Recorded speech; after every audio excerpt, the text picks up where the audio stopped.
You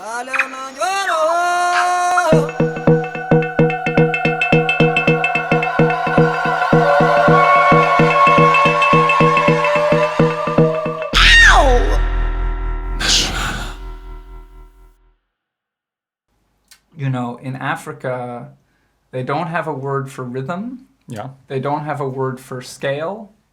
They don't even really, you know, music is integrated into daily life in a different way. It's not this separate realm. Yeah. Like in like India. In India is more like in Europe actually, right? Yeah. And there is not really a distinction between being, like, first of all, every musician dances because there isn't really music without dance. Okay, there's storytelling music with harps and stuff like that. So there isn't really music without dancing in most parts of Africa, and every musician is supposed to dance. And these singers, to answer your question about what it was like working with them, I mean, one thing I really learned from them is that they knew they had the whole arrangement of the music in their head. And this is without notes or any notation. But they could sing to you the bass line, even if they couldn't play the bass, which some of them could. You mean you're talking about the music they were bringing to you, or like you mean just how they learn music and how they work? I mean the music that they were bringing to us, and it was also, you know, it was also the case with Omar and Tilibo. We would create something new someday. You know, somebody would start playing a beat, and he would turn and look at the bass player, boo, boo, doo, boo, doo, boo, boo, doo, boo, doo, and then the guitar player,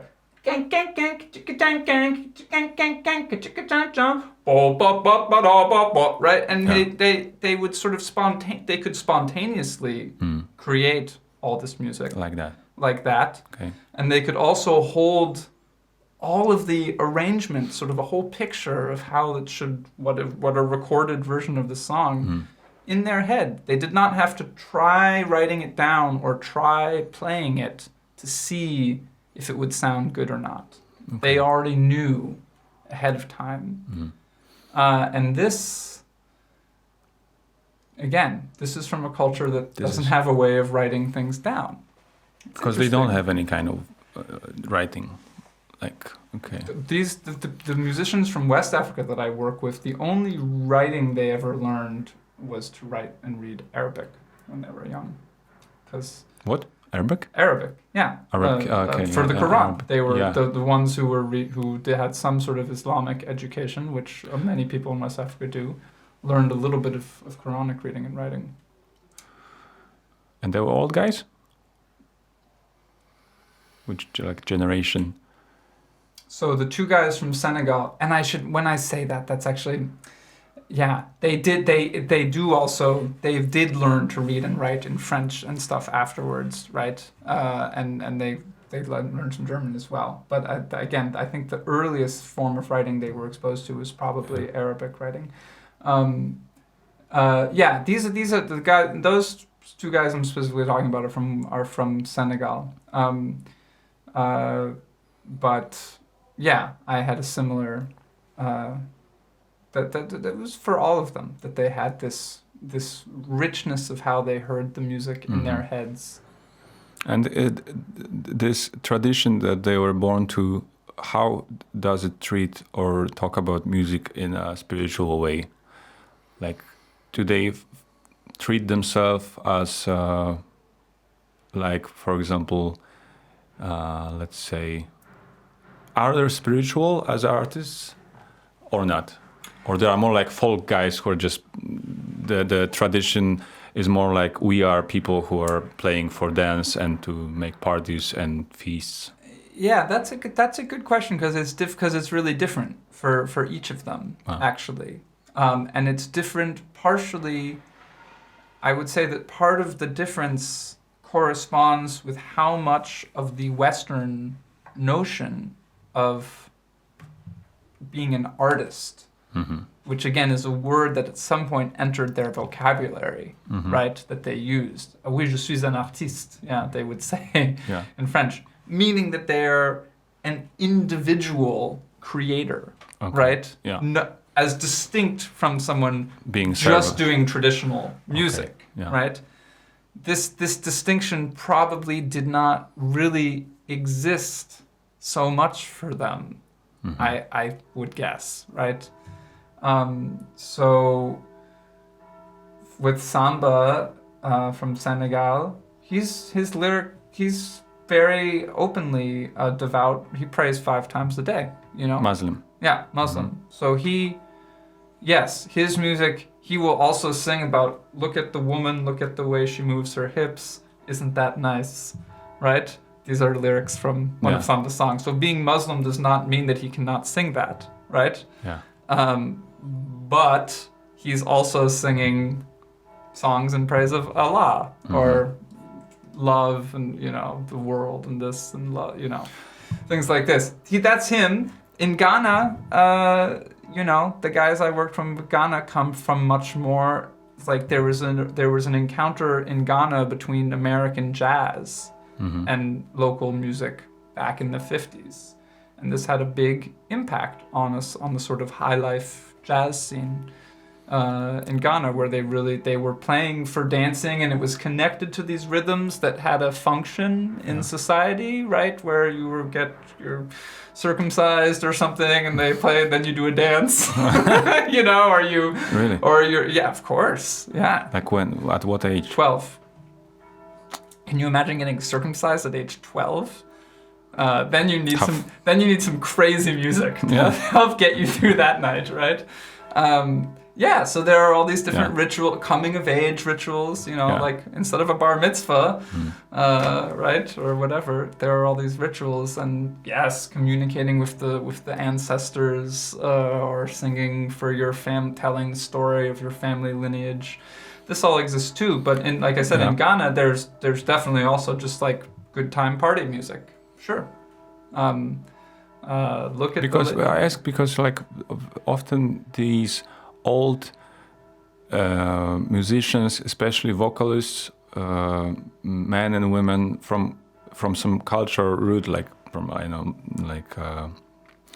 Balkan gypsy women. I remember I met once other, and they usually these old masters of like some kind of skill in music from a certain tradition. They are very spiritual, and they're like going around traveling and just spreading the light of their music and their culture, and they're very like consciously into themselves as artists. Wasn't it the same thing with the old blues guys, right? They were I don't know.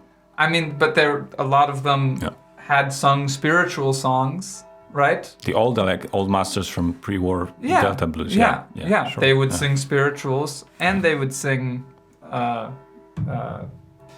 non-spiritual music.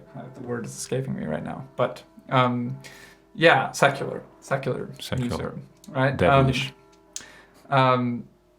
And I don't know. What do you do not think about any spiritual or traditional dimension in the music that you make? No, I do. You do? Yeah, but. And how do you think about it? Well, I think about it mainly when I'm playing live gig. So, because I think when I record, I'm just focused on recording and making music, and you know, like I don't have thoughts like that. But sometimes when I'm just right before the gig, and I have time for myself, that's the time I'm thinking about this. What do I really do now? What I will be doing next like 1 hour or 2? Because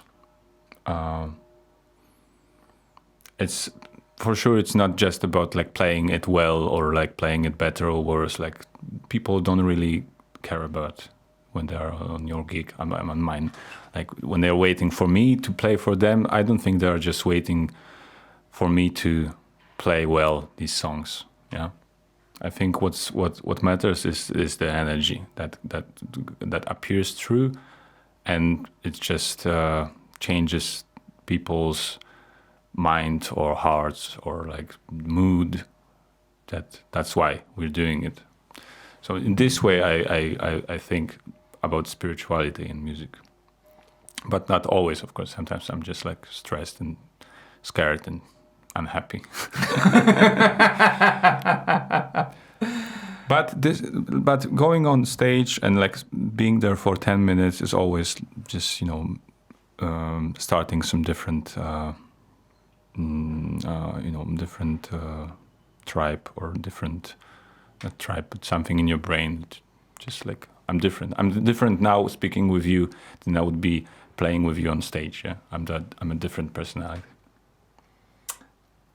I mean, I wrote in my email to you that I think sports and music have a connection in this regard, because when you look at a painting, I mean, maybe it matters if you're part of a group of people.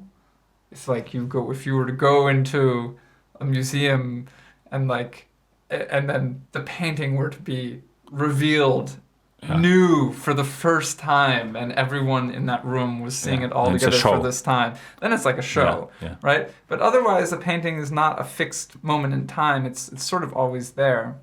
Same thing with a book, and you consume it basically alone, right? Or you consume it, right? If you're with other people, it's not special.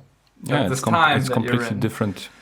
So thing. when you're watching a soccer game, or when you're watching a concert, you're connected to the other people just by virtue of being there at that moment. And this soccer game that you're watching, if you were to try and explain to an alien how this game is different from any of the other thousands of soccer games, it's like, well, they basically all look the same, you know?